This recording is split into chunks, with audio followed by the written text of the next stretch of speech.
Freightliner Cascadia has sat quietly in the background of Kiwi trucking since its arrival half a decade ago, but that's no reflection on the truck itself, but rather the limitations of a Kiwi-specific spec.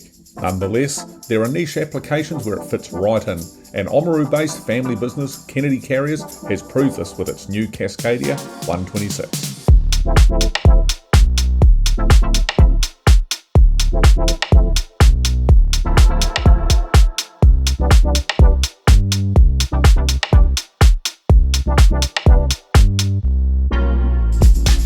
South Island operators may be familiar with Kennedy Carriers. The family unit has been doing its thing in trucking for 26 years now, quietly getting on with it, fostering loyal customer relationships and proving there's still a place for such an operation in 2025. As you'd expect of such an operation, they've been fiercely loyal to their chosen brands of truck over the years.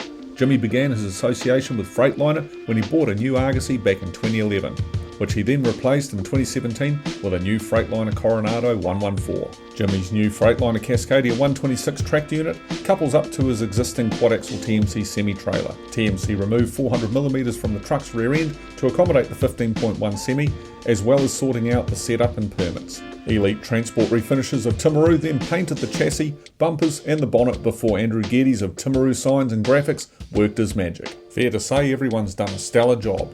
With the sun on it, the detail is obvious, the striking metallic in the blue and the elegant detail in the scrolls. If the Coronado wore it with brawn, the Cascadia is debonair.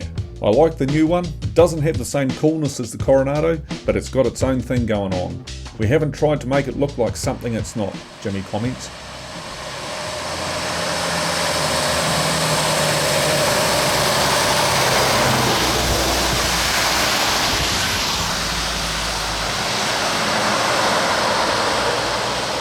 Jimmy completes 2 freight runs per week from Ōamaru to Blenheim via the east coast, then to Nelson and down to Christchurch via the Lewis Pass. It's then on down to Timaru and back around again before heading home for the weekend, an easy 2,200 kilometres per week or thereabouts. I try to tie it all in so everything is just a nice flow. It takes you longer and longer now on the roads, so I just sit back and cruise, and it's more enjoyable. I say I might be in a hurry, but never in a rush, because that's when you make stupid decisions. The 12.3-inch digital driver's display proudly proclaims an overall average fuel consumption of 2.5 kilometres per litre already, and Jimmy is expecting up to 2.6 or 2.7, proving the merits of higher horsepower and torque on an unstressed run. The other half of the Cascadia's fuel-sipping abilities comes from its wind tunnel optimised aerodynamics, which also make for an incredibly quiet drive, with the sound meter barely nudging above 70 decibels at 90 kilometres per hour. The calmness of the drive is further enhanced by a solidly built interior, and the 36-inch XT sleeper provides plenty of storage and standing and sleeping space. And if you were blindfolded and placed into the driver's seat, you'd be hard-pressed to know you were sitting in a conventional, such as the slope of the Cascadia's bonnet, and that is even with the larger item fitted to the 126 model. As for the ride, with the truck sitting on front taper leaf springs and rear Freightliner airliner suspension, the ride is firm but never jarring, and the big semi navigates the twists and turns on its runs with confidence and a sense of sure-footedness. The 600 horsepower DD16 and DT12 overdrive AMT transmission add further refinement to the driving experience. It is a quiet drivetrain, so fans of snarling large capacity units and a boisterous Jake brake may be disappointed, but then again, it's not that kind of truck.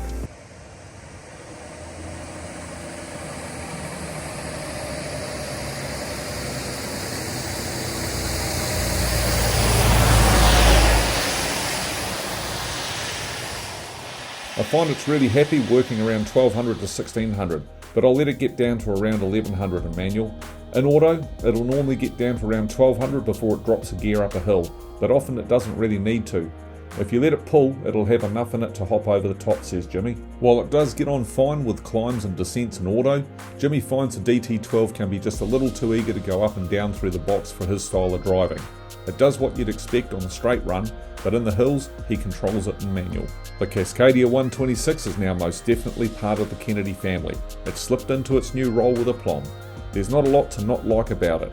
Perhaps Jimmy's biggest gripe is some of the active safety features can be just a little over-eager. However, there's so much to like. Comfortable and easy to drive, powerful and efficient, smart and stylish. A truck that we'd really love to see a lot more of up and down our nation. And it was built for the type of run Jimmy does, and more than capable of being that perfect companion week after week. we get the feeling it will hold its own within the Kennedy Carrier's operation, just as the Argosy and Coronado did before it. Most definitely another great relationship in the making. To read the full story on the new Freightliner Cascadia 126 for Kennedy Carriers of Ōamaru, then catch a copy of the July 2025 issue of New Zealand Trucking Magazine, or subscribe to our digital platform and view the entire feature there. See the links below. And also remember to hit those thumbs up and subscribe buttons right now to be notified of fresh new content as we upload it for you. From all of us here at New Zealand Trucking Media, thanks for watching, have a fantastic month out there, and travel safe.